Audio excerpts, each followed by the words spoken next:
it is entirely legitimate for the American people to be deeply concerned when you've got a bunch of violent, vicious zealots who behead people or randomly shoot a bunch of folks in a deli in Paris. Bunch of random folks in a deli? How about this, Mr. President? How about Muslim extremists from Al-Qaeda in Yemen killed 4 Jewish people in a kosher supermarket? That's a little more accurate, isn't it? Does the president really want us to believe that these Muslim extremists just happen to stumble into a kosher deli? Right?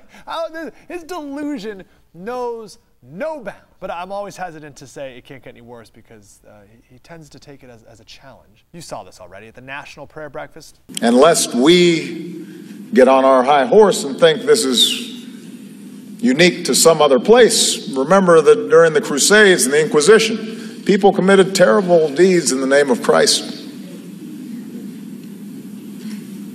In our home country, slavery and Jim Crow all too often was justified in the name of Christ. I'm a Christian. Yes, some people falsely used Christianity to justify slavery and Jim Crow. But then, at the same time, people righteously used the teachings of Jesus to fight against those false teachings, right? You got to tell the whole story. You can't stop in the middle. Read any abolitionists, and it reads like a sermon. One of my favorites is Phyllis Wheatley. She was born into slavery in West Africa, sold in Boston, where her owners taught her to read and write poetry. And I love this line right here. Miles, can you put this up on the screen?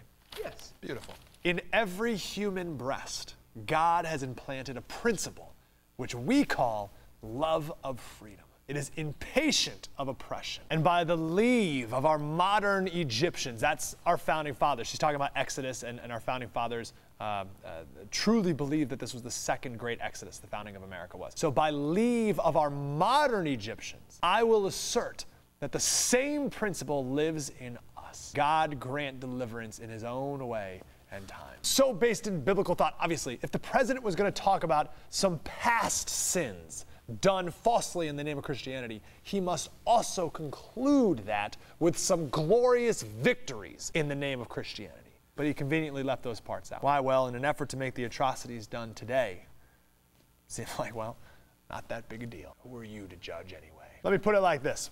The threat of medieval Christian crusaders, 100% under control. Don't have to worry about a knight coming in to your neighborhood anytime soon in the name of Jesus. But the threat from radical Islam, not under control. Just ask the people currently being crucified by ISIS. Oh, you didn't know that? Oh, I'm sorry. The United Nations just on Wednesday issued a report that said ISIS is crucifying children and burying them alive. You would think the president would take this opportunity at the National Prayer Breakfast to pray for those children. But instead, he took it as an opportunity to lecture you for your evil involvement in the Crusades. Strange. All right, that's the important story of the day. I'm sorry, I never even said hello to anyone. Hello. My name is Mike Slater. Thank you for being here. We do this show as often as possible. We call it Here's What's Up. We tell 3 stories, something that's important, something that'll make you smart, and something that'll make you feel good. So that was the important story. This is the smart story. Check out Venezuela. Venezuela, full-on socialist paradise. Government controls everything. They control the amount, the production, the price, full-on paradise. And look at the lines. This first picture here, this is a line of people waiting for state distribution of toilet paper. They're just in line for toilet paper. We'll throw out more pictures here just so you can look at this. This is Venezuela right now. This is what's going on. These are people's days trying to find stuff to live. This picture right here, this is a picture of a hospital, and on the sign, it's a list of things that the hospital is out of. You need some fluids? Sorry. How about medicine for your pain? Ooh, out of that too. But don't worry, it's free. Very simple thing to remember here. In socialist countries, people wait for food. In capitalist countries, food waits for people. Yeah, it does. Yes! Yeah, it Gosh, does. that's brilliant. You know what's also kind of weird is, like, look at the houses. That guy's got an iPad. Hold on, show that here. Are we able to put that on the screen? Look at this. So here's a picture of the Pope. Where is he? Do you know where he is? Yeah, he's outside of Rome. He was just right outside Rome. That's outside of Rome? I don't think that's outside of, how can, Unannounced visit wow. to a shanty town. Okay, outside so so this is important. Unannounced visit. So it's not like the rich people nearby know he's going to be there. Unannounced visit, shanty town in Rome. Like this is straight out of like Haiti.